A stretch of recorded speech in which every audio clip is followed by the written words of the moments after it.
Once again, good evening, everyone, and thank you very much for coming online for tonight's session. I know it's not that convenient for some of you to be available by 7 p.m., but as I said, the majority carry the vote. That's why we have to do tonight class at 7 p.m. So tonight we will study MIAD 801 Module 2. Last week we did the module one of the course material where we discussed about research and what research entails. So today we will move forward to another segment, very important segment of these modules. But to make it more interesting, I'll throw questions. Yeah, so it has to be interactive. Everyone have to participate for us to understand better this topic. So in case I call you, please just try anything you can say, just try to give an answer because without being interactive, this class will be boring. Listen, because anything research, sometimes people don't like research, so it's kind of boring. But to make it interesting, it has to be more interactive and communicative. So everyone has to participate to make this class interesting. Now, in our previous class, we explained that research is a systematic and logical process of investigating a problem to gain a knowledge or verifying an existing knowledge. So, but today we will try to look at some concepts in research. So when you do your research, what are the areas you need to take into consideration? Listen, so because we have ethics in research, so since you have ethics in research, there's area you need to respect in research, and without knowing this area, it will be very difficult for you to understand how to go about in your research. So the first concept we are trying to talk about today is a research problem. What is a research problem? What is a research problem? See, some of the assignment the lecturers gives, you see, when you want to answer them, even if you use ChatGPT or you DeepSeek or use any AI type, you will see they will put research problems. Understand? So, what is a research problem? Understand? So, you already know the definition of research being a systematic or logical way of finding something or adding it to get a knowledge, new knowledge, or add another knowledge to an existing knowledge. So you already know the definition of research. Now, you know problem. Problem is either an issue or how do you call it, predicament or a challenge. So now, coining these two words together, what is research problem? So in short terms, research problem is the gap, the challenge, or issue or contradiction you want to study or investigate. You get so the gaps, the challenges, the issue or contradiction you want to study or investigate. That is the research problem. Because it is believed that no one is perfect. Since no one is perfect, when you do your research, there is always a gap. There is always contradiction. Even if we find something, you bring an idea, someone somewhere will contradict your idea. So that gap, that contradiction, or that issue is a research problem, which bring another research. You understand? So it is also known as what is wrong, what is missing, and what needs to be understood in a situation. So a research problem is also known as what is wrong, what is missing, and what needs to be understood in a situation. Now, let me just give you an example for you to understand what we mean by research problem. Now, let's take Nigeria as a country now. So you can ask yourself, why does fuel subsidies removal increase inflation? Why does fuel subsidies removal increase inflation? Whenever there is removal of fuel subsidies, we notice that the price of rice increase, the price of fuel, the price of anything you want to buy in Nigeria increase. So now the question is, why does fuel subsidies removal increase inflation? That's the question. You get? Inside this question, you get your own problem. The research problem comes in there. You want to understand the correlation between fuel subsidies and inflation. So why does the removal of fuel subsidies increase inflation? That means there is a problem somewhere. You get? So, or why does a Nigerian graduate migrating to a European country? That means there is a problem. You need to understand something. Understand? So you want to understand something, but the question you ask yourself brings out to your research problem. Understand? Asking yourself, for instance, why do me was in Africa? Why did I come from Africa to the United Kingdom? You understand? So the question you ask give birth to your research problem. Am I communicating? I'll go back to the definition again I give. I said the research problem is a gap, the challenge, the issue, or contradiction. Understand? You want to study or investigate. Understand? It's what is wrong, what is missing, or what needs to be understood in a situation. What needs to be understood in a situation. That's why I brought in the question of a research problem question. Why does Nigerian graduates travel abroad? Understand? Or where you can say, why has electricity remained unstable in Nigeria? That is a research problem. So the research problem in any topics, in any research you want to do, there must be a research problem because the research problem will give birth to some other thing that we will discuss today. Now, sources of research problem. Where can you see your research problem? In our course material, there is 6 sources of research problem. That you have 6 sources of research problem. That is, where can you get a research problem from? The number one place you can get your research problem is from yourself. That is theory of own interest. Your own interest. That's number one way you can get your research. What is your own personal interest? My own personal interest, for instance, now, I like helping. I like teaching. I like helping others. That is my interest. So if I want to do research under that particular interest, I can formulate a research problem. Awesome. So I can formulate a research problem. I'll give you an example. You will understand how they correlate to each other. Listen, let's take an example now. If you are interested in migration, you can bring in a topic, a research problem as why do Nigerians migrating to the United Kingdom or to Europe? That is your interest, of your own personal point of interest. Because, when you are doing your research, you need to make your research, you need to take your research topic from something that interests you. That will motivate you to push, to continue moving forward. But if the topic doesn't interest, is not interesting, or is not a topic that motivates you to push on, you might just do whatever you just want to do without concentrating on it. So you take a research problem from your own personal interest. That's number one source of research problem. Then number two is daily life problems. Number two sources of research problem is daily life problems. Understand? Now, you look at your environment, you look at where you live. What are the daily life problems? So you want to understand why the problem exists and how you can provide a solution to the problem. Let me just give you an example now. Let's say the rising cost of living or insecurity. Let's talk about insecurity in Nigeria at the moment. Understand? Daily life problem, insecurity in Nigeria. Understand? So taking insecurity in Nigeria, you can just bring out a research problem that why is insecurity increased in the northern part or in the eastern part of Nigeria? Just think about a problem and just ask yourself the question, why is this thing happening? So this question you are asking yourself will bring out some things on how you can develop your research. So aside from personal interest, the second thing is daily life problems. Understand? The third one is technological changes. Understand?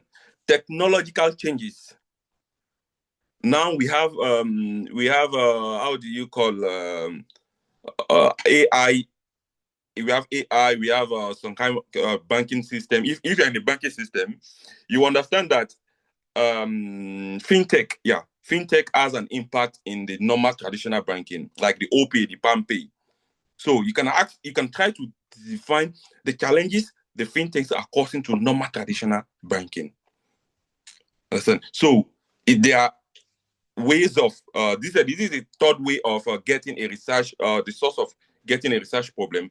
The fourth source of a research problem is knowledge explosion or knowledge exploration. Understand? So knowledge exploration or knowledge explosion is you look at the recent trend, what is currently happening. You want to contribute your own personal knowledge, your own knowledge based on your research. You want to contribute to what is currently happening now. New knowledge is happening. Let's take an example now. We have social media misinformation.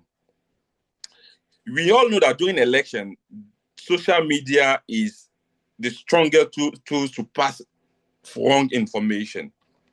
Understand? So if you want to study the effect of misinformation on social media, I'll come back to you. Somebody is asking a question, or I'll come back. So, if you want to study the effect of social media on misinformation during the election period, or you can just say, why is it that there is misinformation on social media during the election period? So, because it is something common. So, you also want to do your own research to add your own knowledge to the problem. Somebody asked, what is the third one? I say technological challenge. Oh, sorry, technological changes. That's the third one. The fourth one is knowledge explosion or exploration.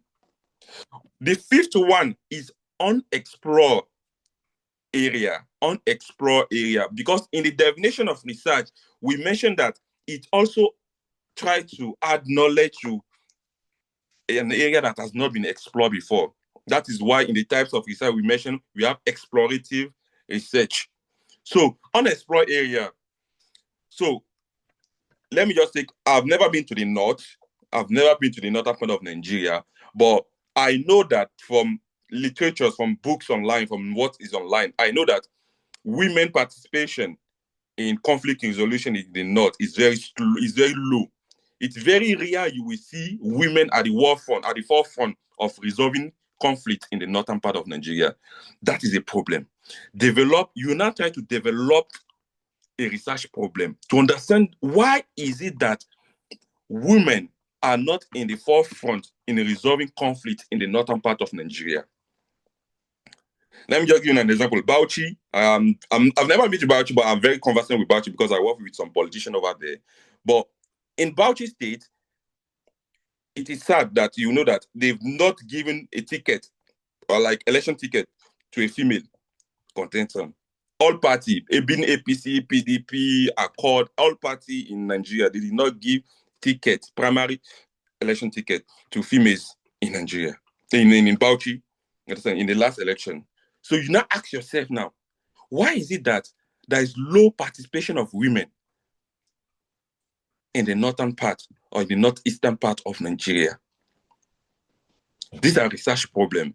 You can do your own personal research on that one. Understand? So they are interesting topic. You as a woman or you as an advocate for women, you just want to know why is it that the research problems, what you want to know, why is that the women participation in politics or in leadership role is very low in northeastern part of Nigeria. You understand? So these are unexplored place. Like you will not read much, how do you call, information about this online. Understand? Unless you live with them, unless you live with them, you can understand. Maybe it's due to cultural belief or religious belief. That is why you not see women solving problem or conflict. They will first put men to go and solve conflict. Again. So the sixth one is consultation with experts. Consultation with experts. Somebody asked a question there before I can. So somebody said, research start with a question or a problem. Yeah, sure. It starts with a question or a problem. So the question you ask yourself, we bring out what you want to research on. Now, So the sixth one is consultation with experts. You can talk with your lecturers, your professional, your supervisor. You talk with them about a particular thing, and you try to analyze what you need to do or what is a problem happening in a particular area. So to give birth to your research, you have six how do you call sources? Understand? The first source is your own personal interest. The second is daily life problem. The third is technological changes. The fourth is knowledge exploration or explosion. The fifth is unexplored area, while the sixth is consultation with experts. Again, now you see, why is research problem important? It's very simple. Hello, sorry. Hello. Hi, I sorry, that was too fast. Please, can you take it again? I just joined. Can you just okay, list them again? okay. Yes, thank you. So we're talking about the research sources of research problem. We define research. How do you call research problem? In simply put, we say it is what is wrong, what is missing, and what needs to be understood in a situation. What is wrong, what is missing, and what needs to be understood. Now we just move to the sources of research problem, where you can see your research problem. Number one is your personal interest. Understand?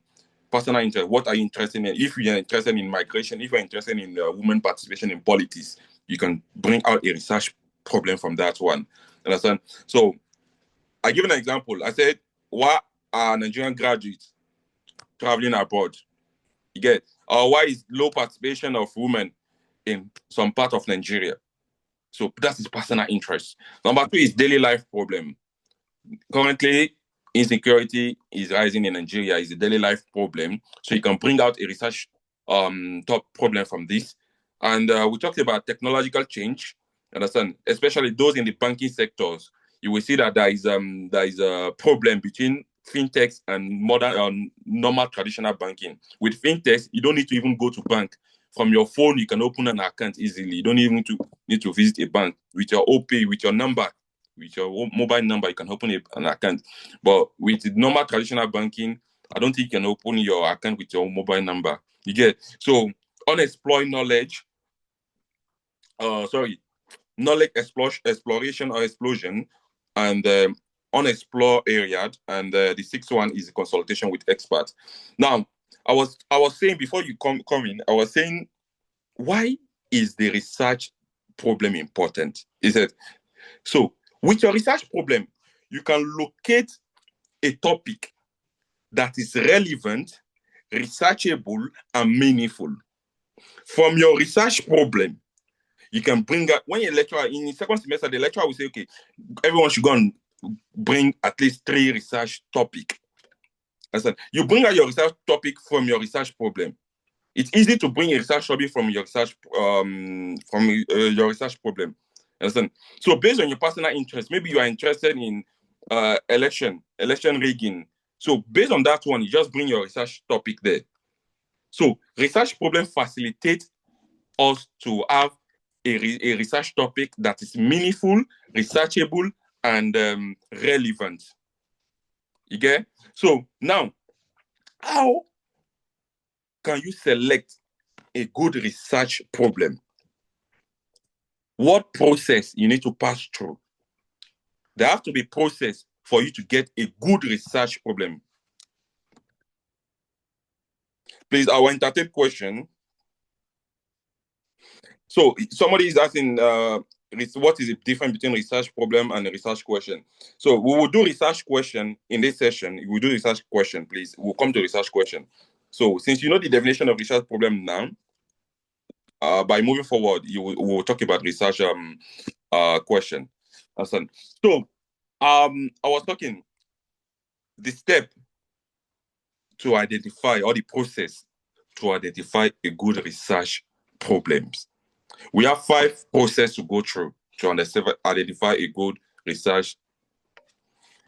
Yeah, it's I'm too fast today. I'm sorry. Somebody messaged me that we have Edgar. I'm sorry that you have a lecture with Dr. Edgar in 8 p.m.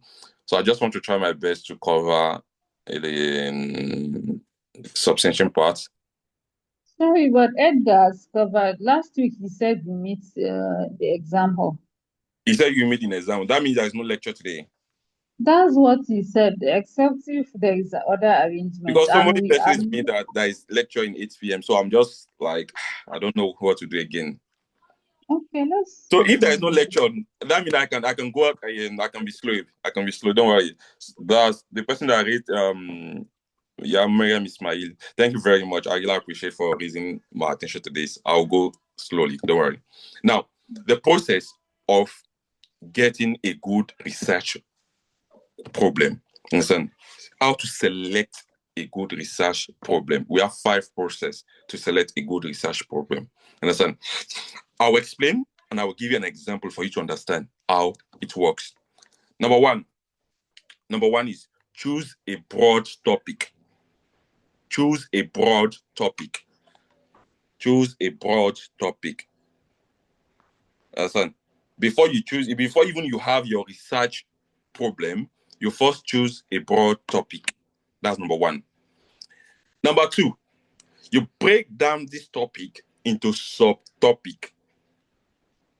Number one, you choose a broad topic. Number two, you break down this topic into subtopic. Understand? So, when you break it into subtopic, this will bring you to the third process. The third process is you choose the one that is feasible. Choose the one that is feasible. Because your subtopic can be 2 or 3 or 4. I'll give you an example for you to understand.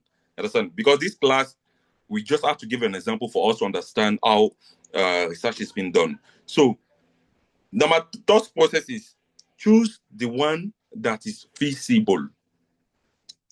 The fourth one is identify what is exactly problematic. With the first one, number one, we say choose a broad topic. Number two, we say break it down into subtopic. Number three, you choose the one out of your subtopic, you choose one that it is feasible to study. Understand? The number four is that you identify what is the problem in that particular subtopic you choose. What is the problem in that particular subtopic you choose?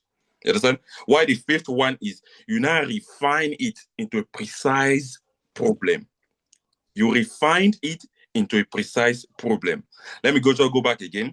The first one is you choose a topic. You just choose any topic on your own. That's a broad topic. Okay? But that broad topic you choose, you cut it into subtopic. Understand? So you cut it into subtopic, and after cutting into subtopic, you then choose the third one is you choose the one that is feasible. Understand? The one that is feasible. When you say it is the one that is feasible, the one you can understand, you can do your research on. Understand? The fourth one is now you now identify what exactly is the problem. Why the fifth one is you now refining it to a precise problem. Now, let me just give you an example for you to understand how it works now. Let's take Nigeria as a country.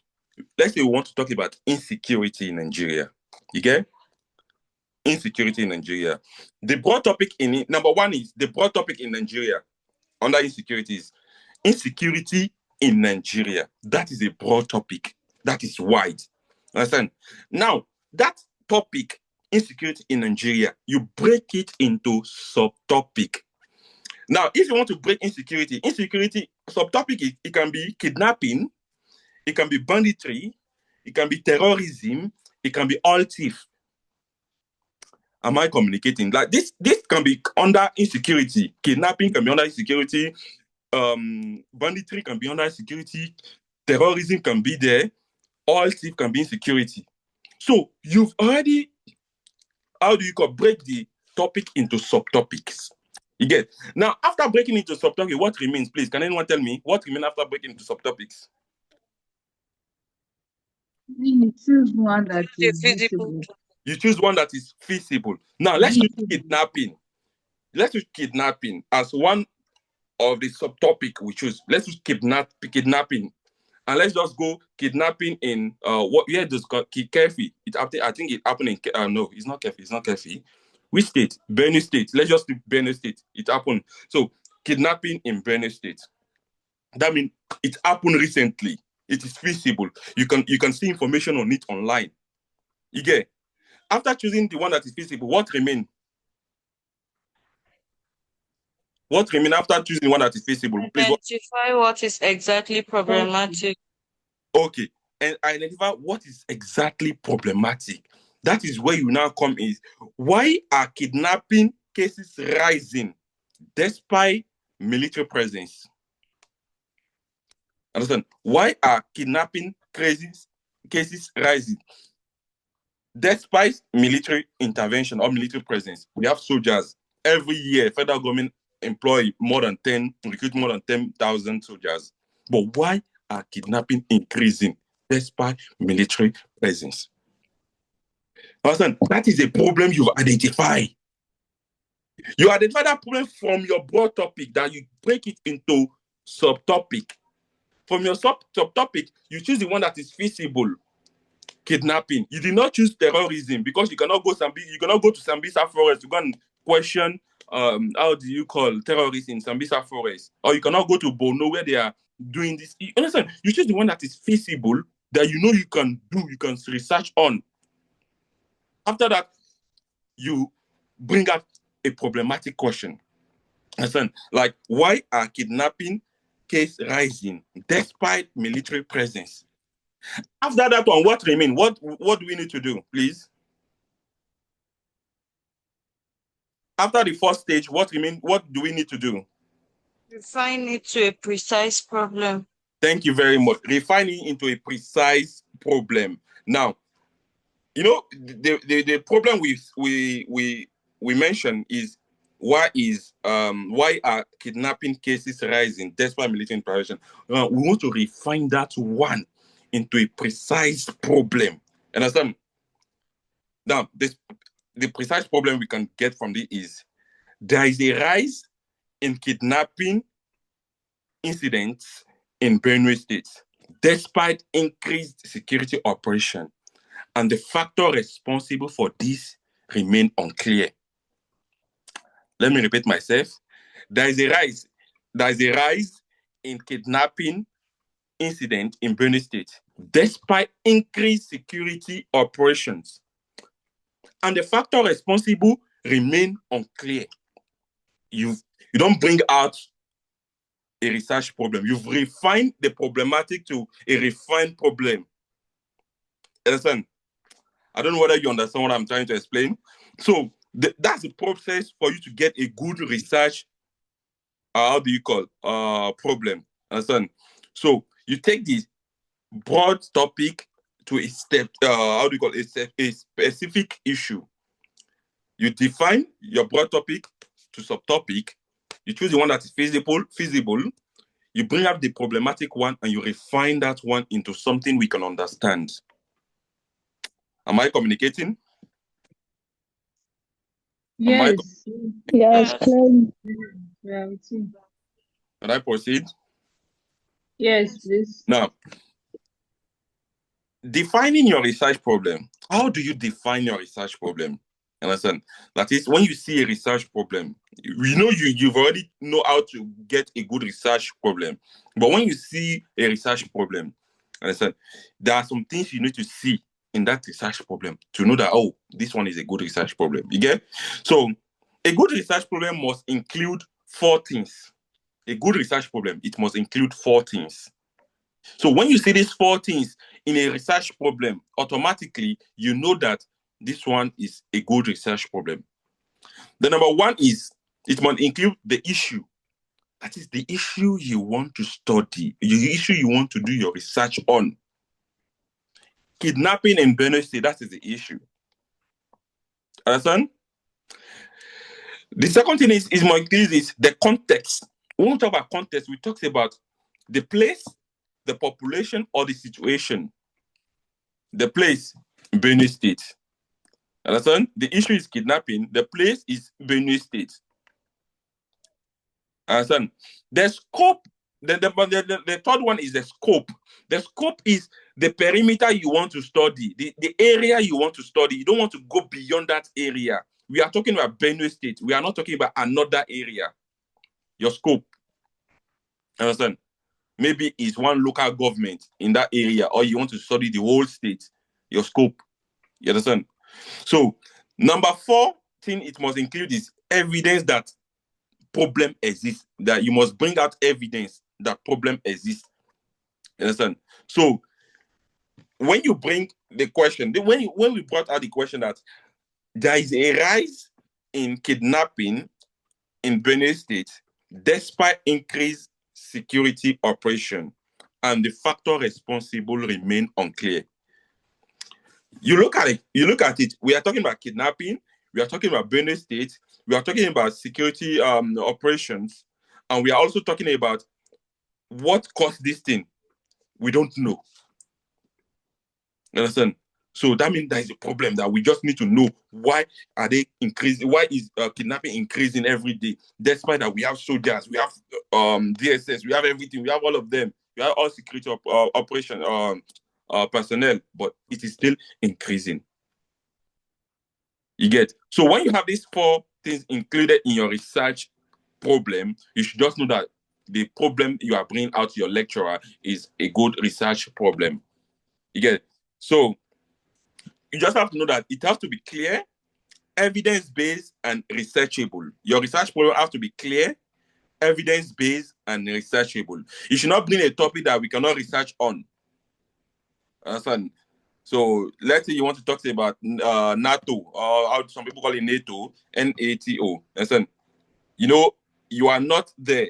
You cannot have access to some documents because some diplomatic document might not be online. So that means it will be very difficult for you to research on, but do something that is researchable, something you know that you can have access to it easily. Understand? Now, we will proceed. We'll proceed. I hope I'm not too fast. So we will proceed to the next part is the characteristics or the features of a well-formulated research problem. I've said that your research problem has to include 4 things, but what are the features of a well-formulated or characteristics of a well-formulated research problem? We have 6 characteristics of a well-formulated research problem. We have 6 characteristics of a well-formulated research problem. Number 1, 6 characteristics of a well-formulated research problem. The number 1 is interesting. Your research problem must be interesting. Understand? Because if it's not interesting, it will not motivate you to do the research. Isn't? If it's not interesting, it will. Because when you look at the source of a research problem, we're talking about interest. Your how do you call it? Theory of own interest. So it must be interesting. Because if that your research, how do you call it, problem, if it's not interesting, it will not motivate you to proceed. That's number 1, characteristics of a research problem. Number 2 is significant. Significant. Your research problem must have academic or practical value. It must be valuable. You should not study something that will not benefit the society, or you not study something that does not benefit an existing literature or an existing how do you call it, research. So you study things that you know that it will be beneficial to people or the society. So it must be significant. Number 1 is it must be interesting. Number 2 is it must be significant. Number 3, characteristics of a well-formulated research is it must be within your ability. It must be within your ability. It must be within your ability. That is, do you have the skill to conduct such study? Do you have that skill to conduct such research? You should not go and do something that you don't know anything about. Like me, my background is in politics. So I should not go and do something in medicine. I don't know anything about medicine.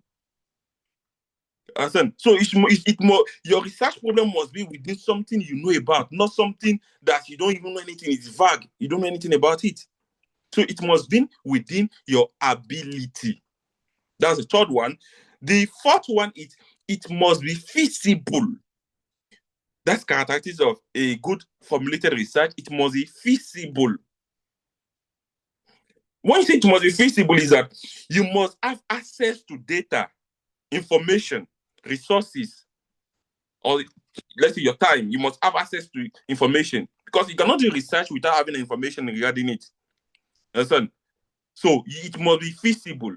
You must have available data that talks about it, indirectly or directly. Understand? The fifth one is it must be clear and unambiguous.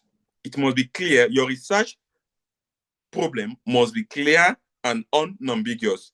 So when we are talking about the process of research, I said you take it from a broad topic, you cut it to a subtopic. So if you take your research problem as only a broad topic, that means it's going to be ambiguous and it's not clear. So you need to break it down to subtopic. From the subtopic, you choose the one that is feasible, that you know you can study. So it must be clear and unambiguous. Do not choose a topic that is unclear, that is broad or too vague. You get it? So the sixth one is it must be researchable. Your research problem must be researchable. That's the sixth one. That is, there must be tools. There must be method you need to do it, whether qualitative or quantitative way. But there must be way you need to do the research. You understand? So these six how do you call them? These six research characteristics must exist. Sorry, this is research method, the research problem must exist in your research. So if your research is not researchable, why do you bring out the topic then? Why did you bring out the problem then? So it has to be something that is researchable. It has to be interesting, significant within your ability, feasible, clear, and unambiguous. Am I communicating? Please let me know if I'm communicating. I hope I'm not alone here. No, you're communicating. Thank you very much. I want to ask a question now. I want to ask a question. Okay. I'll bring out two topics or two research problems. You tell me the one that is broad and the one that is specific, or the one that is when I say specific is the one that is a good research problem. The first question, research problem is effect of Naira devaluation on small businesses in Abuja. Just note the effect of Naira devaluation on small businesses in Abuja. That is number one research problem. The number two research problem is the whole Nigerian economy from 1960 till date. Number two question is the whole Nigerian economy from 1960 till date. Now, which of these two research problem is broad and which one is specific? Can anyone answer this? Yeah, I think the first one is specific. The second one is broad. Why is the first one specific? Because you confined yourself in Abuja. I mean, you said only Abuja in Abuja. That means we are not going to other states in Nigeria. Why the other one you said the whole of Nigeria, and it seems you mentioned a date or something like that. I didn't get it. Yeah, so I think it's broader. Do we have any contrary opinion? Any contrary opinion? I think we don't have any. Thank you very much for the answer. I really like the answer. See, the first one, we said effect of Naira devaluation on small businesses in Abuja. We are only studying Naira devaluation and we will focus on Abuja. Understand? A good research problem. Understand? Now, we now talked about the whole Nigerian economy from 1960 till date. It's a research problem. You want to know about the whole Nigerian economy, but the problem is that it is too broad. You cannot have information from 1960 till 2025. You cannot have all the information. That means you need to go from archive to archive. And you know that Nigeria, we are not documented. So for you to have information, you will stress yourself. It is too broad. So you select the one you know you can do. Confine yourself in, how do you call, in a scope or a context. You understand? Thank you very much for your answer once again. Now we proceed to condition that guides research problem selection. When you select your research problem, the condition that will guide you while selecting your research problem. Understand? So what are the conditions that guide research problem selection? Because when you want to do your research, you understand, you can have many research problems, but you select the one you know that best work for you. You don't select the one that it is going to be too broad. You go with the one that you know that you can easily work on it. Understand? Because you do your own work, you leave it to another researcher to continue from where you stop. That is why we have research gaps. So, conditions that guide a research problem selection. Listen, so we have 5 conditions that guide a research problem selection. We have 5 conditions that guide a research problem selection. Listen, number 1 is cost. Cost, C-O-S-T, cost. You can ask yourself, when you choose your research problem, can you afford transportation, printing information, printing documents, buying books, or searching online? Will it be costlier for you? If you don't have the money to do the research, better focus on what you want to do. Look at somebody that wants to study the whole Nigerian economy from 1960 till 2025. You will know that this kind of person has to spend a lot of money on data, on books, on archive. So, number 1 is cost, condition. Look at the cost effective. Is it costly enough? If you want to study about how do you call kidnapping, and you want to travel to where it happened, do you have transport to go there? Do you have transport to go there? Like me now, I've never been to any part of the north. So do I have transport to go there? I don't know. You get? So that's number 1. Number 2 is time. Time. Number 2 is time. Number 2nd condition of selecting a good research problem is time. Understand? Can you complete your research within a selected period?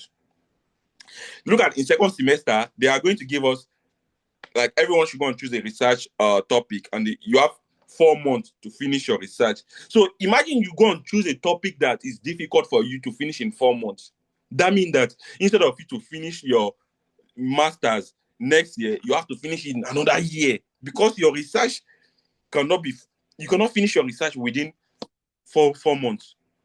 You understand? So time. Can you finish your research within speculated time? Understand? Number 3 is ability. Ability. Do you understand that topic you want to discuss about?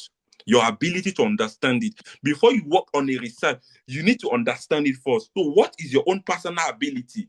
That is why we're talking about your own interest. You must bring out a research from your own personal interest, because if you don't bring it out from your interest, it's going to be difficult for you to work on it. So what is your own ability? That's number 3. Ability in working on it. What is your own ability in working on it? So that is the 3rd condition that guides it. The 4th one is access to data. Access to data. Access to data. Here we are not talking about internet data. We are not talking about MTN data or Glow data or any network data. We are talking about, are there available respondents? Do you have available books, literatures, articles, journals on it? Do you have access to it? Because you cannot go and study something, you don't have any book on it. Just take anything like, so access to data. Do you have access to information? So that's the 4th condition. Why the 5th condition is available literature. Listen. So available literature, it's a bit similar to access to data. So access to data will indirectly, we indirectly go with talking with people, interviewing people. So let's say you want to talk about kidnapping, and you want to interview those people that were kidnapped before and they released them. So some people, they don't want to talk about it. They kidnap them, they've released them, but they don't want to talk about it for security reasons. So access to data. Do you have people that are ready to answer your questions? Well, the last one is availability of literature. Do you have journals, books that talk about that subject or that topic? So that condition, you need to put this condition in place. These 5 conditions, you need to put them in place. Understand that? So when you put these 5 conditions in place, it will guide you to select your own topic. Because if we go to the process of selecting a good literature, a good research problem, you know that from your subtopic, so from your breaking down the broad topic, breaking down into subtopic, you will have, how do you call it, different subtopic. You choose the one that you know that can go with your own condition. You understand? Let me just give you an example now. Let me give you an example. Study NATO internal policy. And so let's say you want to study NATO or NATO, NATO, internal policy. I think we all know the meaning of NATO, but okay, some people are not in politics. Well, let me just explain the meaning of NATO. That's it. The North Atlantic Treaty Organization. North Atlantic Treaty Organization. Now, North Atlantic Treaty Organization is like UN, ECOWAS, IMF, you know all this organization. So it's also an international organization. Yeah. So, but the one is NATO. That's one. It's North Atlantic Treaty Organization.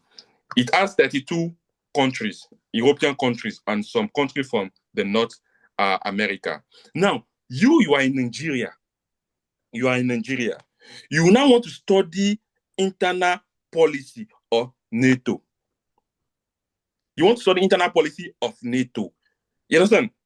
It will be very difficult for you that you are in Nigeria, that you've never even traveled to, how do you call, any part of Europe. It is very difficult for you to understand them because you don't have available diplomatic sources or documents that you can study on. You understand? So it's better you take a topic that you know it is easy for you to get access to, not the one that you have to travel. You have to travel from Nigeria to Europe before you can have access to information that you need. Because some information, they don't give it to the public. You have to go to the library. You have to go to the source to get the information yourself. So you have to put the condition, the cost, the time, the ability, access to data, and literature available of literature. Am I communicating? Yes, you are. Yes. Can I proceed? Yes, Yes. please. Thank you very much. Now, step in formulating a research problem. The step in formulating a research problem. You know, we're talking about the process of getting your research problem. Now, you know, process and step may be similar, like in time, if you can use it interchangeably depending on your context. But now let's look at the steps. Steps of formulating a research problem. You have 7 steps of formulating a research problem. We have 7 steps of formulating a research problem. 7 steps of formulating a research problem. Understand? Number 1 step, identify a broad field of interest. Identify a broad field of interest. Understand? If you ask yourself, there must be something that interests you to come and study Master in International Affairs. That can be a broad interest, broad field of interest. But if you now call that interest, you will now see one particular thing that is pushing you to come and study Masters in International Affairs. You understand? So identify a broad field of interest. That's number 1. Let me just give an example now. Let me identify a broad field of interest. I take international migration. Example, international migration as a broad field of interest. Okay? Number 2 is break it down into sub-area or subtopics. Break it down into sub-area or subtopic. That is the broad topic I brought in. I brought international migration as the broad topic. Now, the number 2 step is telling me to break it down into subtopic or sub-area. Because if I don't break it down, I cannot get a good research problem. So break it down into subtopic or sub-area.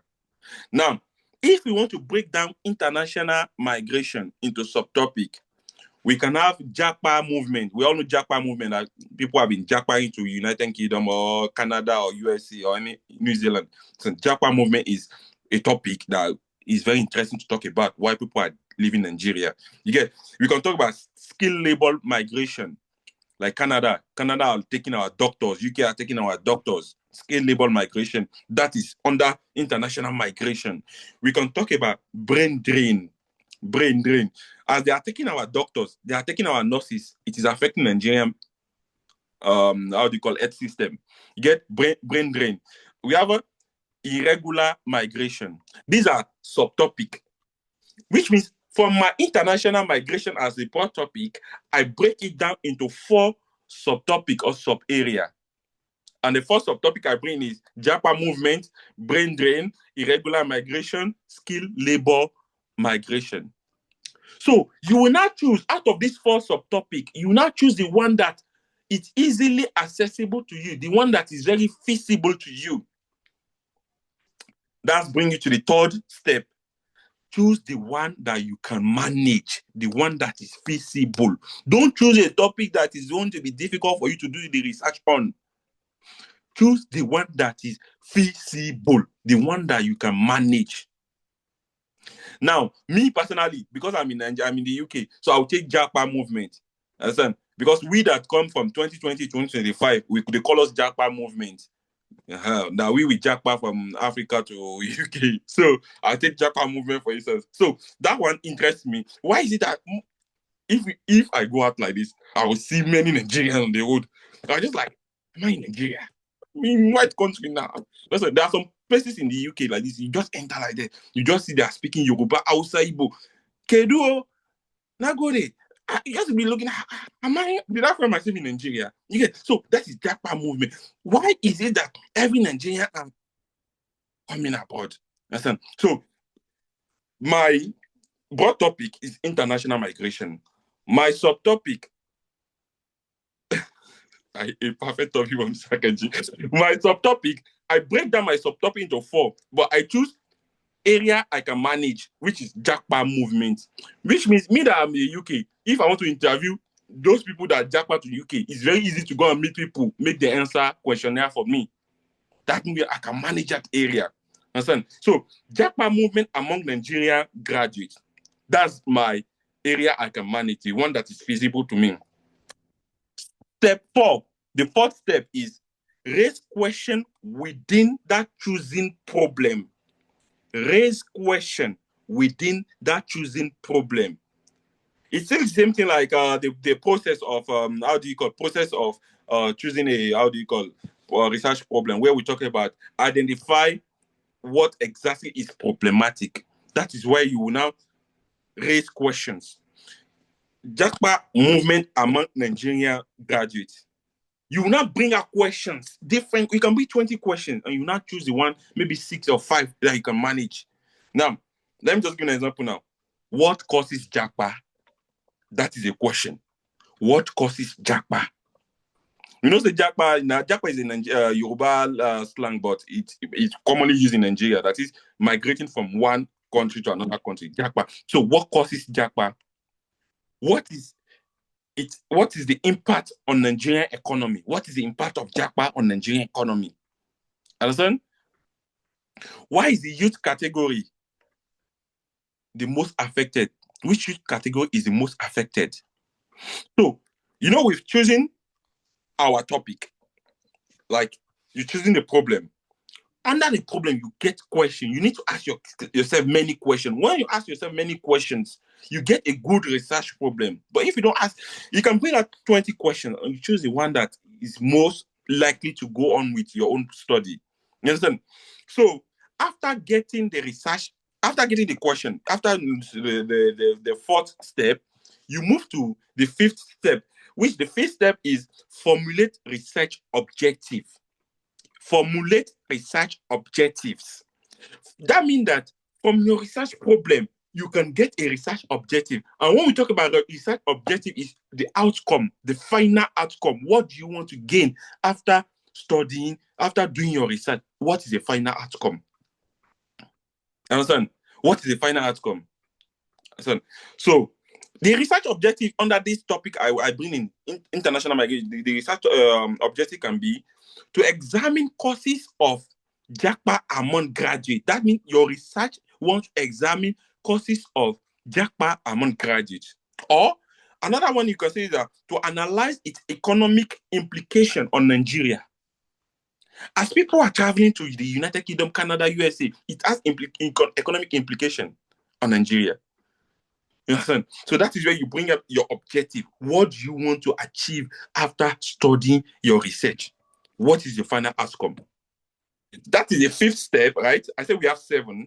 So after the fifth step, the sixth step is assess feasibility. Assess feasibility. Understand? Assess feasibility. Assess feasibility is that when you want to conduct your research, do you have people you want to interview, like migrants? Can you interview migrants? Understand? That is, are migrants accessible for interview? Is the topic sensitive? Because when your topic is sensitive, sometimes you need to hide your interviewer, the people you are interviewing. You need to hide them. You don't need to mention their name. So is the topic sensitive? And can you complete it in time?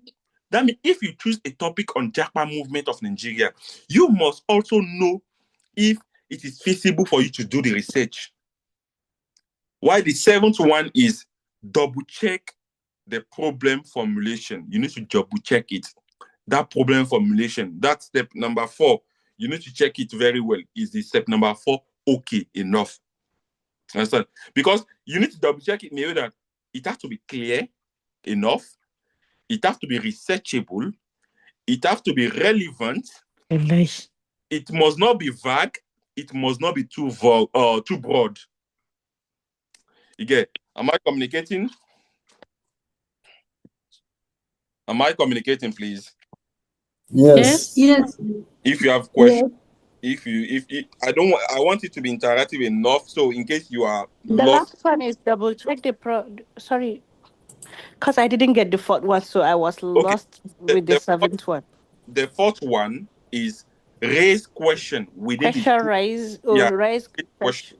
Listen, that is where I said, what is the causes of Japa? Or Raise question within. raise question within the choosing problem. You know, Yes, sir. the 3rd point is to choose you've already choose your problem. But the 4th one, you now raise question within that choosing problem. Listen, the step number 3 is Japa movement among Nigerian graduates. That is a topic. You get? Is a Yes. problem.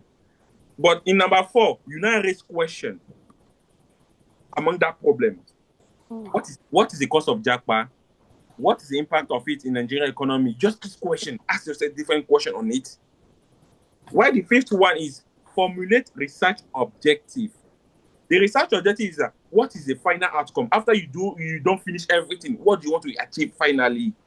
Maybe to examine the causes of Japa among Nigerian graduates, or to analyze its effect on Nigerian economy or its implication. So, but you must have the final outcome.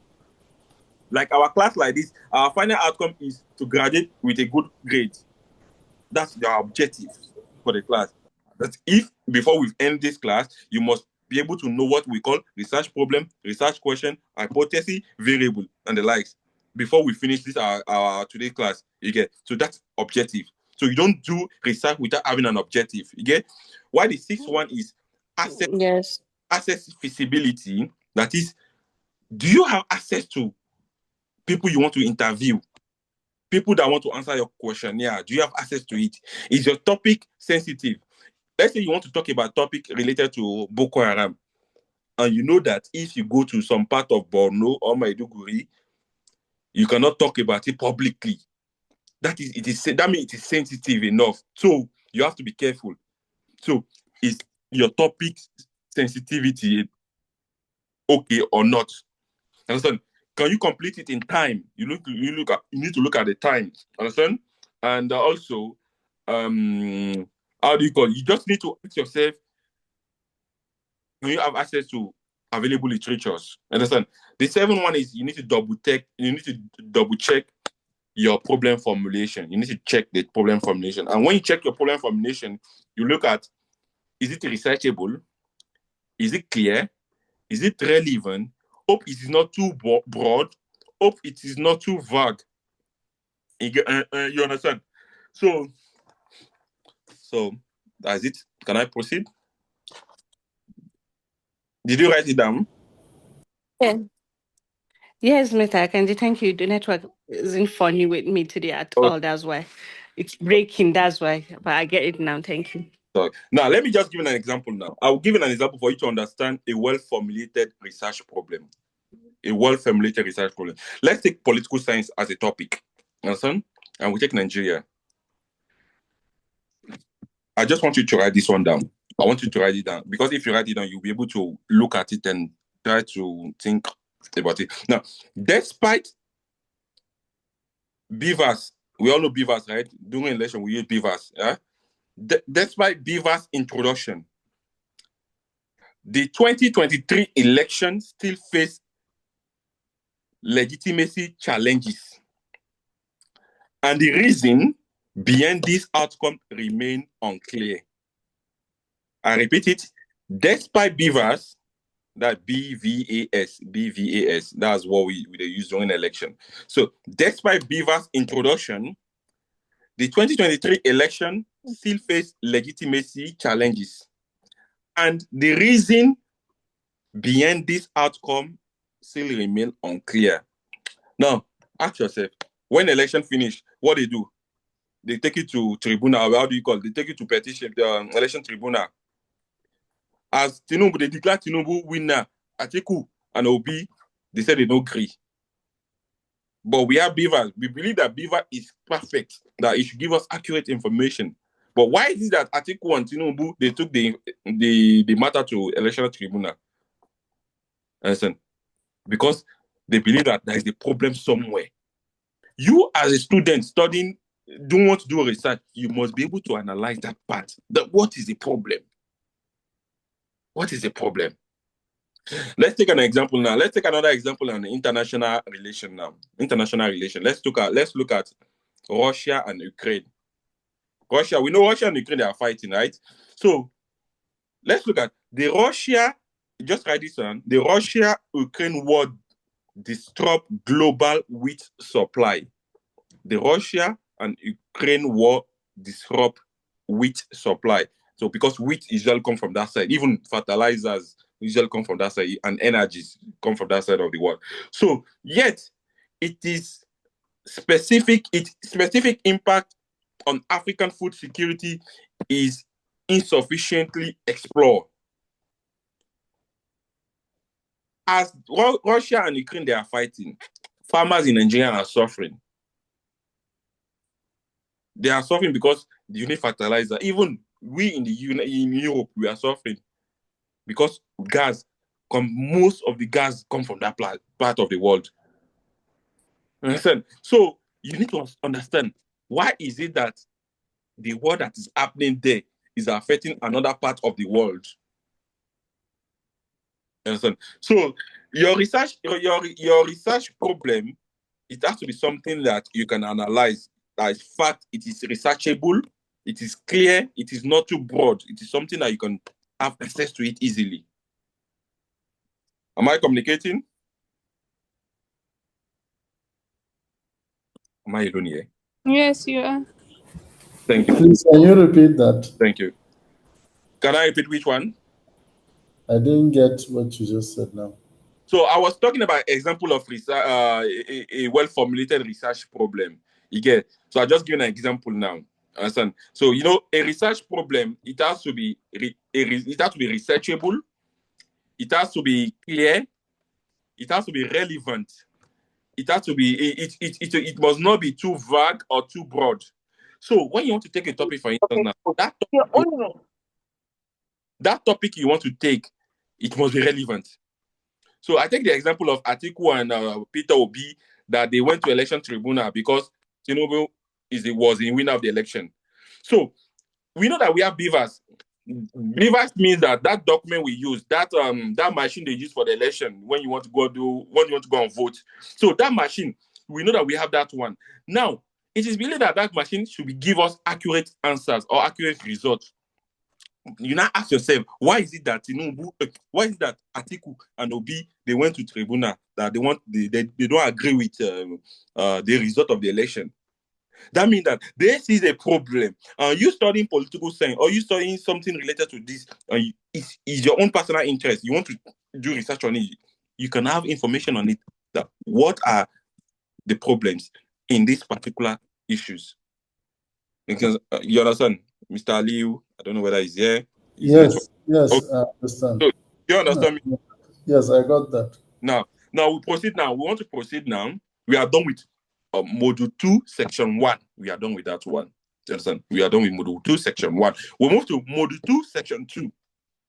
Now, module 2, section 2, we talked about the literature review, research paradigm, and theoretical framework. Now, we take it one after the other.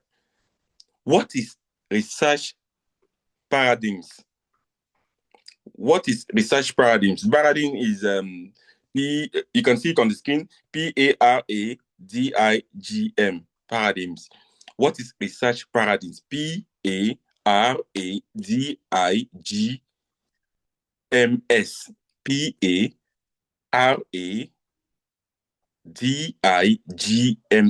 Research paradigms. Research paradigms. Now, we already know the definition of research, but the word paradigm might be confusing. So let me just give you something now for you to understand what it means by paradigms is. You know, when you want to eat, if someone that is very sensible, if you want to eat, as he take the food in the spoon, he will not put the food through his ear or through his eye or through his nose. What will he do? He will put the food in his mouth. Why is it that all of us we are putting the food through our mouth? That means it is a process for you to satisfy your stomach. The same way it is applicable to research. The research paradigm means the meaning of research paradigm is the whole view, the views of scholars of how a research should be conducted. The views of scholars on how a good research should be conducted. Understand? So a research paradigm is the belief system. Is a belief system that guides how you conduct your study or your research. The belief system on how you conduct your study or your research. That's research paradigms. I said a research paradigm has 4 aims. It has 4 aims.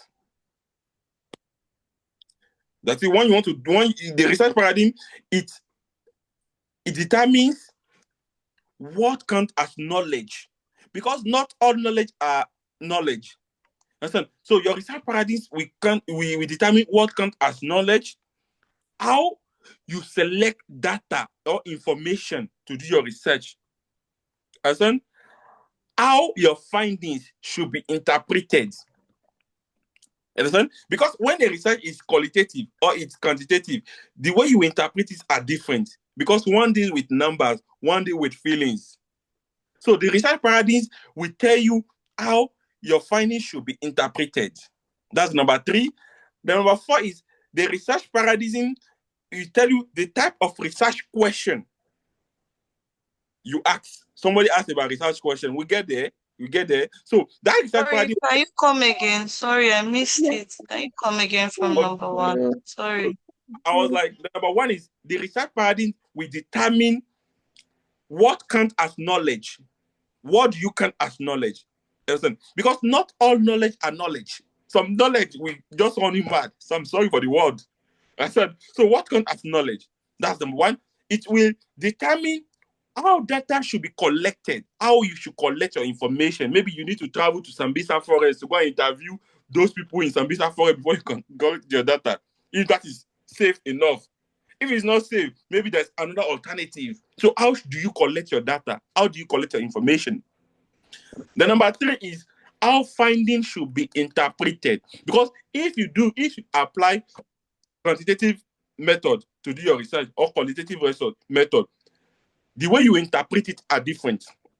Because one will deal with numbers, statistics, while the other one will deal with feelings of people or emotion or experience. So how you should interpret your research. The 4th one is what and the types of research question you ask. it will the research paradigm. So it's just that the point of view of how a good research to be conducted. That is the research paradigms. And the research paradigms, there are three types. There are three types of research paradigms. Understand? There are three types of research paradigms, and there are three types of research paradigms, and these three types, it might be different in another field, but in social science, you have three types. You see, sometimes they ask you to use, lecturer will say use APA reference style. Understand? So APA reference style is for we in social science. Understand? So some people, those are in applied science, they don't use APA. They have another way to use their own reference style. So the same way in research paradigm in social science, it is divided into three. We have three types. The number one type, I hope I'm not too fast. Number one type of research paradigm. I'm sorry. Number one type of research paradigms. Number one type of research paradigm. Can I proceed? Yes. We have the positivist paradigms. Positivist, like positive. You now put ST. Positivist paradigms. Positivist paradigms is otherwise known as quantitative or scientific approach. Positivist paradigm is otherwise known as quantitative or scientific approach. Quantitative or scientific approach. I'll give an example for you to understand. Because this one, you have to give more examples so that you can understand. So now, scholars under this aspect, they have two beliefs. Understand? They have to believe. The number one is they assume that research should use numbers, statistics, and experiments. They believe that research should use numbers, statistics, and experiments. To them, if you are doing research, you must use numbers. You must show numbers because they believe in numbers. They believe in statistics. They believe in experiments. You must do experiments. That's the number one belief. The number two belief, they assume that reality is objective. They assume that reality is objective, measurable, and exists outside human feeling. They assume that reality is objective, measurable, and exists outside human feeling. Now, let's take an example now. For you to understand this, that is, they believe that if you want to do research, you must not base on people's feelings. You must base on available data, available statistics or numbers. So not people's feelings. Because the numbers will not lie. 1 + 1 in all parts of the world, it is 2. So you will not see any part of the world where they say 1 + 1 is 3. They believe that 1 + 1 is 2. So that is because number will not lie. Now, let me give you an example now.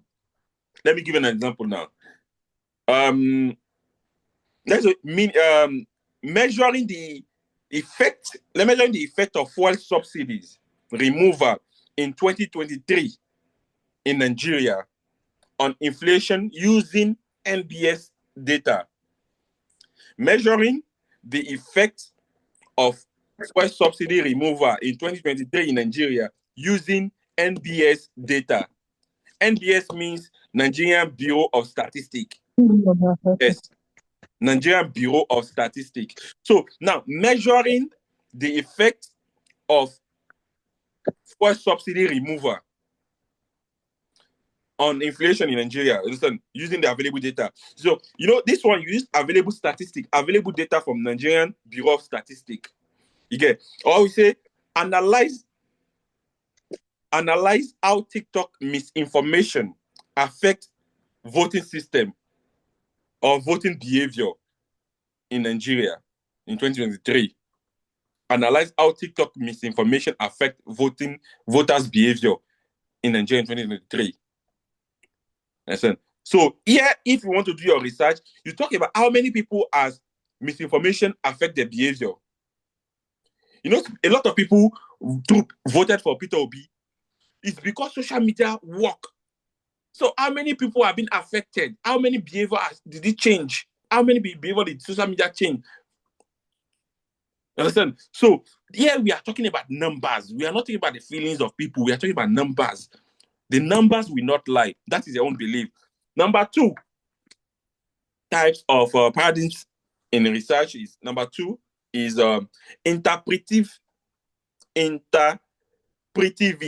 Let me just put it like this: interpretivist, like interpretation, but it's going to be interpretivist. Interpretivist is on the screen. Interpretivist paradigm. Interpretive paradigm is otherwise known as qualitative approach. Interpretive paradigm is otherwise known as qualitative approach. You know, the first one is quantitative approach. The second one is qualitative approach. Interpretivist paradigm is otherwise known as qualitative approach. They also have two assumptions. They have two beliefs. Understand? They believe, number one belief is that to understand a situation or an issue, you must explore the meaning, the emotion, and the experience. The meaning, the emotion, and the experience. You know, the other one, they say, no, we don't want to talk about the experience. We don't want to talk about the feelings. We just want to talk about numbers, statistics, experiments. But this one, they says, you must talk about the meaning, the emotions, and the experience. So the second belief is that reality is subjective. You know, the first one, they say reality is objective, which means that number will not lie to you guys. 1 + 1 is 2. But this one, they say reality is subjective and constructed by people. That is, people emotion matters when you do research. Listen, anything you have, people emotion will change it. Listen. So let me just give you an example now. Hope I'm not too fast. Yeah, okay. Okay, thank you. No, it's okay. Now, let me give you an example now. Understanding why young Nigeria decide to japa despite the risk. Understanding why young Nigerians decide to japa despite the risk. You know, here we are not talking about numbers again. We are not talking about the number of people that japa. No, we are talking about why they japa. Some people will japa due to insecurity. Some people will japa due to unemployment. Some people will japa due to bad government. So why do people japa despite the risk? Listen. So this, we are talking about people experience, people emotion, or the meaning related to japa itself. Now, let's give you another example again. Exploring how the victim of banditry in Zamfara cope with trauma. How the people that have been kidnapped in Zamfara cope with trauma. You know, here we are not talking about the numbers again. We are talking about their feelings. We are talking about their experience. So the interpretivist paradigm is qualitative. It doesn't talk about numbers. It talks about people's emotions, the meaning, the experience of people. They believe that any research is being conducted, is being affected by people. Understand? So that is about that one. Why the third one? We move to the third one. The third one is critical paradigms. The critical paradigms. Critical paradigms is on the screen. You can see it's below here. Critical paradigms. Another name of critical paradigms is a change-oriented approach. Change-oriented approach. You know, the first one we say quantitative, the second one we say qualitative. This one is change-oriented approach. Change-oriented approach.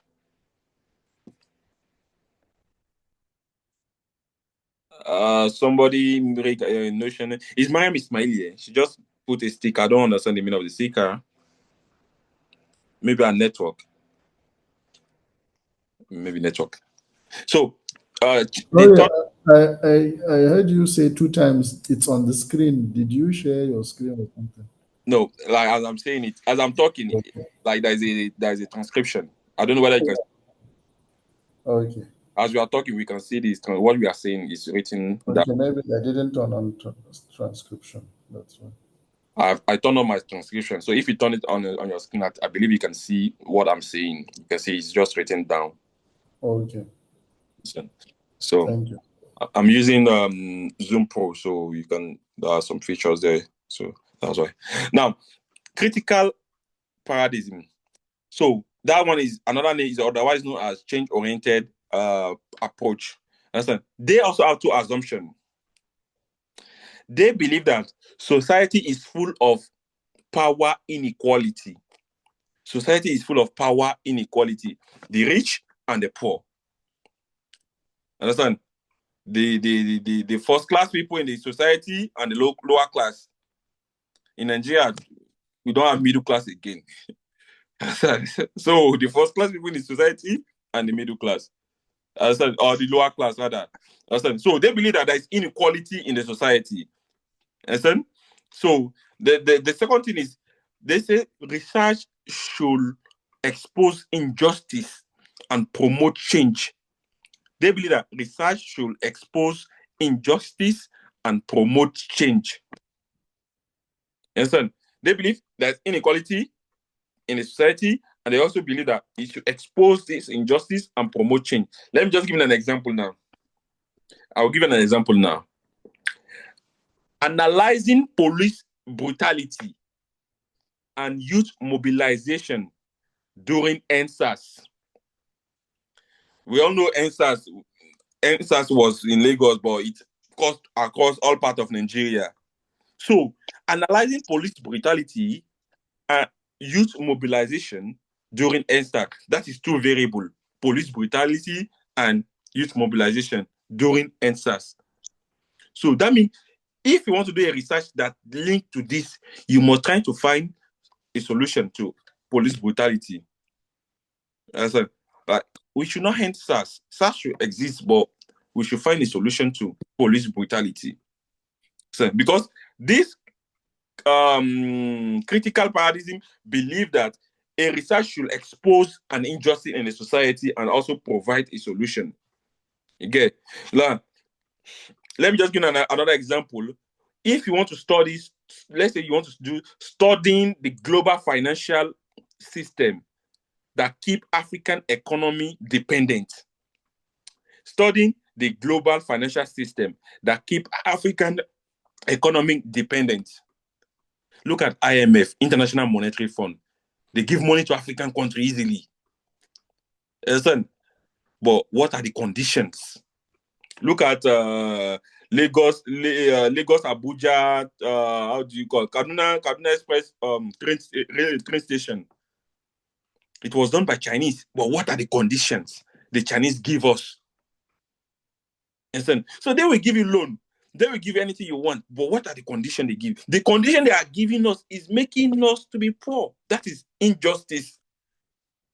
They give you to a state that you will pay the debt, but after paying your debt, you have nothing. So if you have nothing, how can you develop your country? You borrow again. That is why you see that today they will say, I think earlier this year, they said Tinubu has paid all the debt with IMF, but he borrowed again in second semester of the year. He borrowed money again. So you can pay everything, but after paying everything, you will borrow again. So that is an injustice. So if you want to do your research on that one, you study how are this international organization making African country very poor or dependable on them. You understand? So this is about the three paradigm in how do you call in research. Any question on that before I move forward? Any question, please? If you don't have question, we can move forward. Can I move forward? Please, this research, if I may, please. This research paradigm. Yeah, paradigms. Okay. Is it the same as research design? No. So the research paradigm is just like telling us the way our research should be done, the standard the research should be done. You get? So which standard? I give an example now. If we want to eat, we don't put our food in our nose or in our ear or in our nose. The standard is you put it in your mouth. So the recognized standard for you to do your research, there are three recognized standards. Understand? Is either you do it qualitatively, which is interpretive paradigm, or you do it quantitatively, understand, which is the positivities, or you do it, how do you call it, with change oriented. That is, you want to find a solution to a problem in the society, which is the critical paradigms. Understand? So these paradigms tell us how you should conduct your research, how your research, they believe that how your research should be processed. I don't know whether I've answered your question. Yet a simple definition of research design is just a roadmap in which a researcher intends to follow. So the explanation of research paradigm and the definition of research design looks similar. That is why I asked the question. Yes. When you are talking about your design, you will talk about the step-by-step process it should be. Yeah, which will also include paradigm, method you are going. It will lead us to that stage. It will lead us to the research paradigm, yeah. But I can say the design tell us how the step-by-step it can be. Our research should be. But the paradigm on its own part is the belief, although the definition are a bit similar as you give your definition to research design, but this one is only telling us the belief of how it should be done. Now, how it should be done is not the research, the design. How it should be done now. So when writing it how it should be done, that is when you now talk about introduction, theoretical framework, data collection, and the likes. That's where you talk about your design. So I understand the question, but I don't know whether I've answered your answer. I'll give you the answer to your question. Yeah. We can proceed. Thank you, I'm sorry. I'm testing. Now we proceed to literature review. Literature review. We do see literature review in our course material or in our assignment, literature review. Even there's one exam question that talks about it. I'll share the exam past question. Theory, literature review. So what is literature review? So literature review is a critical examination of existing knowledge. Literature review is critical examination of existing knowledge related to your topic. Critical examination of existing knowledge related to your topic. That's literature review. Critical examination of existing knowledge related to your topic. You understand? So a literature review, it shows what has been researched. What gap remain? Because all research have a gap, like something that another researcher can work on. So what gap remain? How your own study or how your own research contributes something new to that available research. Because if you have a gap, and you need to talk about the gap, that means you need to contribute something new to that gap or to that study. Understand? So I repeat it again. A literature review is a critical examination of existing knowledge related to your study. You want to study about insecurity. Do you have material? Do you have under journals, books on it? So that is the meaning of literature review. Critical examination of existing knowledge related to your own topic, because it helps us to tell us that what they've done already, what research has been done on that topic, the gaps available, and how you will also make your own contribution to the available topics. Understand? Now, purpose of a literature review. Purpose of a literature review. There is four purposes of literature review. Four purposes of literature review. There's four purposes of literature review. The number one, a good literature review helps you, number one, to clarify and refine your research problem. It helps you to clarify and refine your research problem.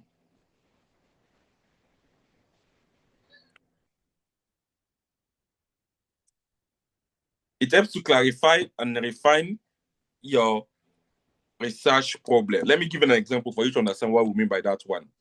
Let me give you an example now. Now, let's take an example. Let's say you want to study political participation in Nigeria. If you want to study political participation in Nigeria. So, literature review, when you are trying to select your information online or you do your library, it will expose you to the rise of digital political movements such as NSAS or Black Lives Matters or Obi movement, Peter Obi movement. Understand? So this information, you will see it online while you are trying to do your research on political participation. So the literature review will help you to clarify which one should you choose, which document should you choose, which of the documents should you choose that will go in line with your own research. That's number one. Number two, a good literature review, purpose of literature review, it helps you to improve your methodology. It helps you to improve your methodology. It helps you to improve your methodology. Because when you do your research, you tend to learn from other people's mistakes. So if you are learning from other people's mistakes, you can be able to know which method you will use in order not to make the same mistake. Because no one is perfect. As you are doing your research, you are reading other people's books, you are reading other people's articles, you'll be seeing their mistake there. As you are seeing their mistake, you will now plan yourself not to do the same mistake. Listen. So, let me just give you an example now. We are talking about insecurity in Nigeria, right? Let's say you want to do your research on insecurity in Nigeria. And we know that people use survey a lot when they want to do research on this kind of topics. We know that people use survey a lot. Understand? Survey, they just give survey people, you just mark the one questionnaires. Understand? But you, as a researcher, you can try to develop your own method, another method. Maybe you can try to use interviews or satellite. Understand? Satellite to have real facts, right information. Because people don't use satellite. Most people don't use interviews. What they use is they use questionnaires and surveys. Understand? So it's a research literature review helps you to improve your research methodology. The third one is it's broadening your own understanding of the topic. So when you want to do a research and you are reading different books, different just get information, you tend to get more knowledge about the topic you are studying. You understand? You tend to get more knowledge. It helps you understand, broaden your own understanding about the topic. Because you want to do a research and you have 10 books beside you. You are studying 10 books. That's why you see some professor, you just entered the office, the book is scattered on the table. Maybe the information you need is not even up to one paragraph, but you see like 5 books scattered on the table. You read. After reading, you get more knowledge. The knowledge you get might not be directly useful to the research you are doing, but it's still part of you. You use it in the next thing. You get. So that's the third one. The fourth one is a research literature review helps you to identify gaps. It helps you to identify gaps. When we talk about gaps, we talked about something the previous researcher did not talk about. Again. So, am I communicating? Am I too fast? Nobody's talking. Am I alone here? No, you are not alone. We are listening. Okay.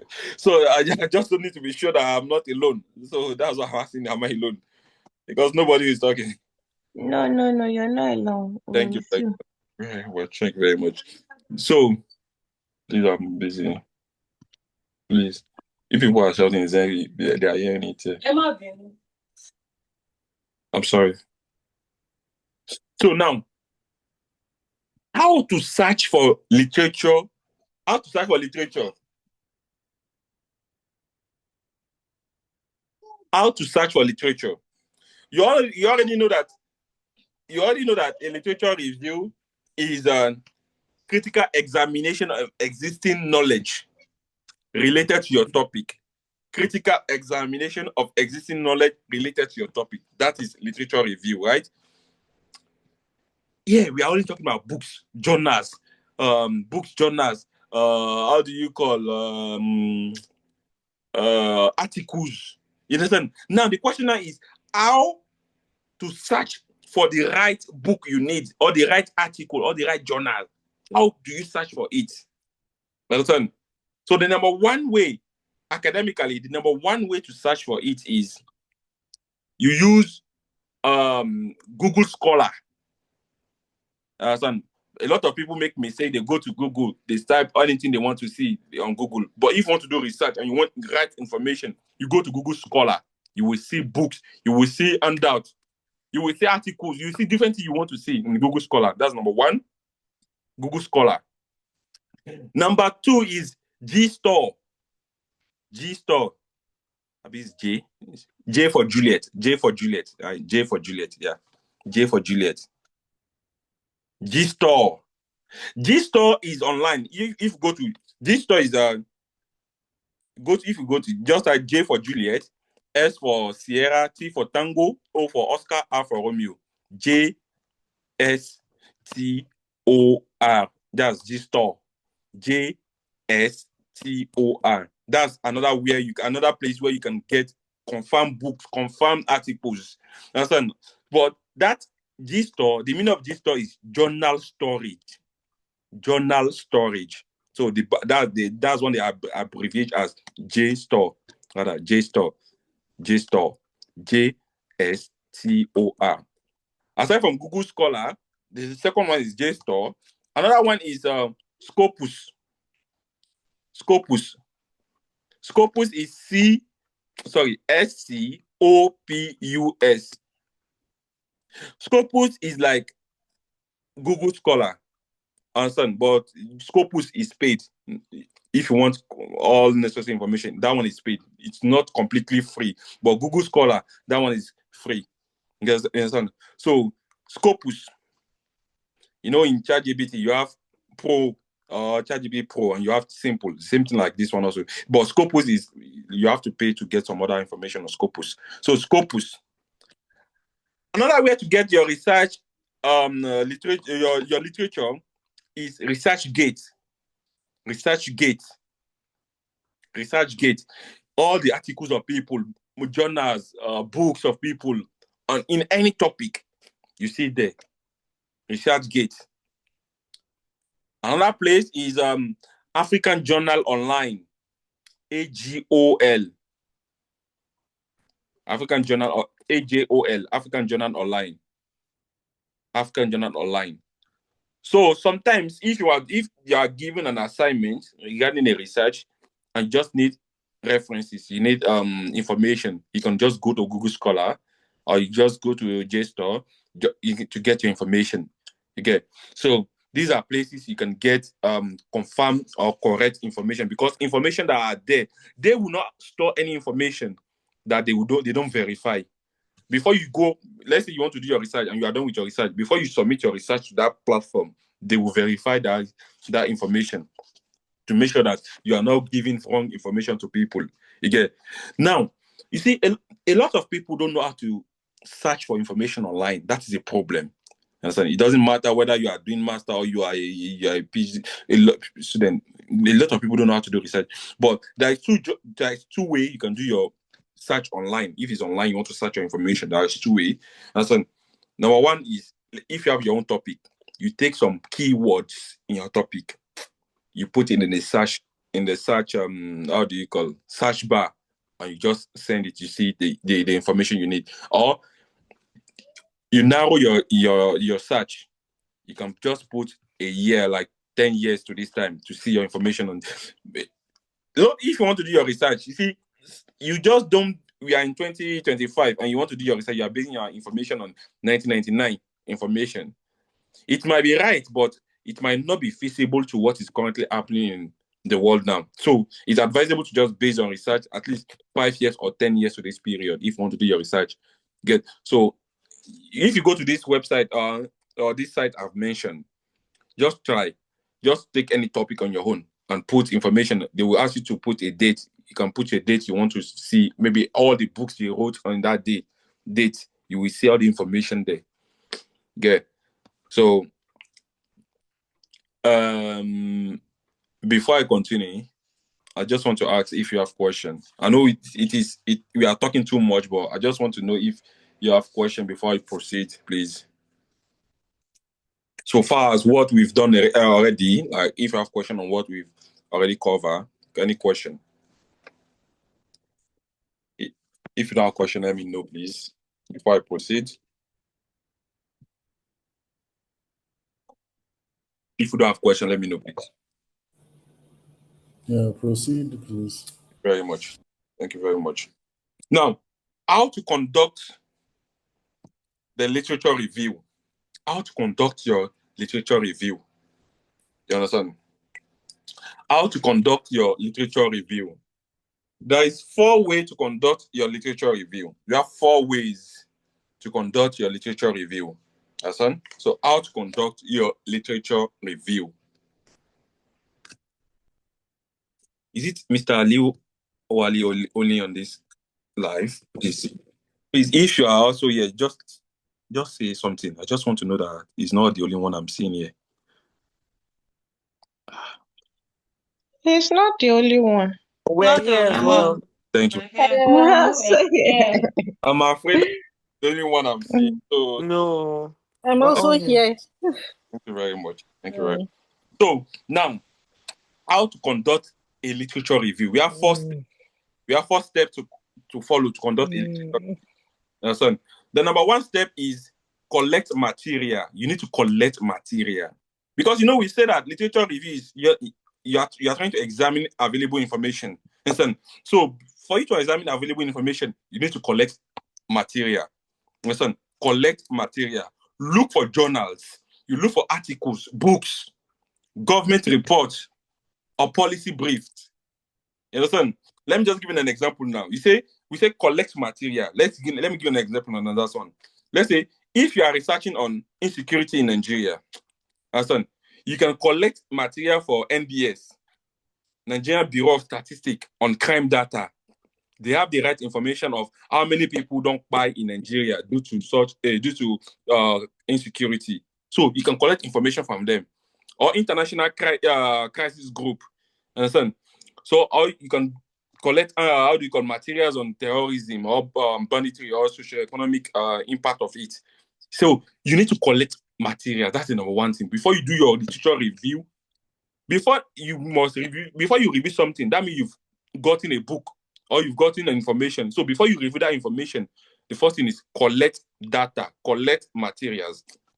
Step 1, after collecting the material, step 2 is read critically. You must read that material you collect, because when you read it, that is when you will review it.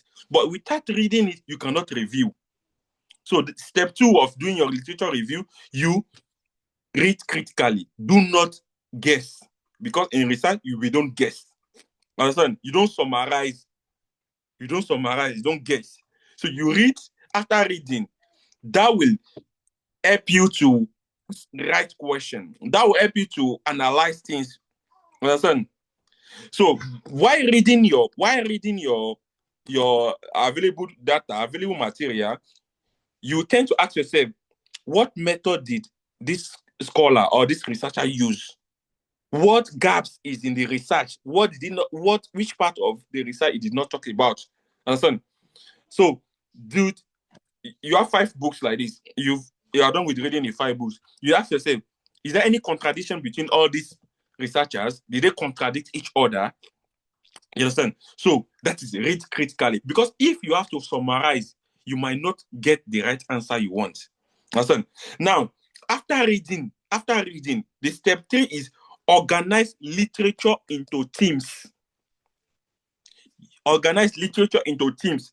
Let's say you are studying insecurity in Nigeria and you took like 20 books online and you are reading all the 20 books. You see, some of the books, they will not talk about Nigerian insecurity, but they will talk about insecurity. But some of them, they will talk about kidnapping. Some of them, they will talk about banditry. Some of them, they talk about terrorism. Understand? So you will not organize them into team. You just put it, this book talks about this. Okay, terrorism, those that talk about terrorism, you put them in one place. Those that talks about banditry, you put them in one place. Those that talks about kidnapping, you put them in one place. But all of them talks about insecurity. But they have different themes they talk about. You understand? So you group your books that you have or your information you have. Understand?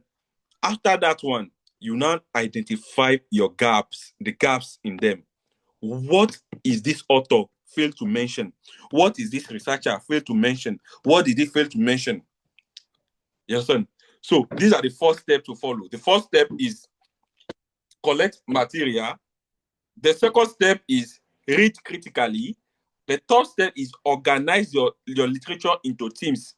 Understand? When we talk about literature here, we talk about your books or your evidence, your materials into teams. While the fourth one is identify gaps. You get? So the gaps you identify become the justification of your own research, because it is believed that no researcher is perfect. So you must see mistake. As I'm teaching like this, some people will see my mistake. My mistake is that maybe I'm too fast. My mistake is that maybe my accent is not like Nigerian accent. My mistake is that some people might see something that must be, nobody is perfect. So you must see something to point out that this is a gap. Like this boy or this researcher, you did not talk about this part. So your research, the research you found will be a justification for your own research. That is, you will buttress on it. You will stand on it that, okay, I want to talk about why is that this social thing is not mentioned in this book. Am I communicating?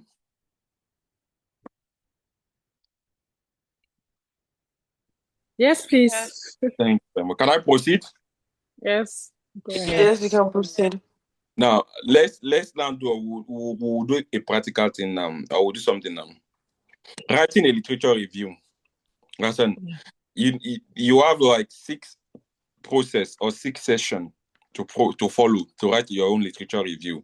Listen, we are not talking about how to conduct a literature review, but we are talking about how to write your own literature review now. Section A of how to write your own literature review is your introduction. After you are done reading all the books, all the articles online, the research online, after you are done doing everything now, you need to write your own, because you've seen gaps in what they do. You've seen mistake in what they did. Not like mistake, but gaps. There's something they did not mention, or contradiction. So now, you need to write your own. So if you want to write your own, how do we write your own? Listen, you hear people writing research. How do they write it? So how do you write your own? Listen, so how to write your own literature review? Number 1 is introduction. You must have an introduction. In your introduction, you define the topic you want to talk about, and you explain why it's important to your study or contemporary world politics. Because we are doing international affairs, that's why I'm using contemporary world politics. So you explain why it is important. Understand? So, and you explain how you research your own literature, how you got your own data, how you get your own information or materials. You get. When you are done with your introduction, you go to section B. Section B is thematic review. Thematic review is you review some themes. Son, when you take a topic, you discuss the themes in that particular topic. Let me just give you an example now for you to understand how to review a themes. Let's take an example of inflation in Nigeria. Son, inflation in Nigeria as a topic. So, you know, say thematic review, reviewing themes. You can talk about impact on household and business. What has inflation caused on household and businesses? That is a theme you can talk about in your literature review. You understand? You can talk about monetary policy outcome. CBN, they bring it cashless policy. Understand? So, what is monetary policy outcome? What policy they bring out to curb inflation? Understand? Or domestic inflation drivers, or what caused inflation in Nigeria? Understand? So you need to break down your topic to get a theme and discuss about that particular themes. This will bring you to number 3 section, which is section C. Section C is methodological review. Which method do you use to do your review? Understand?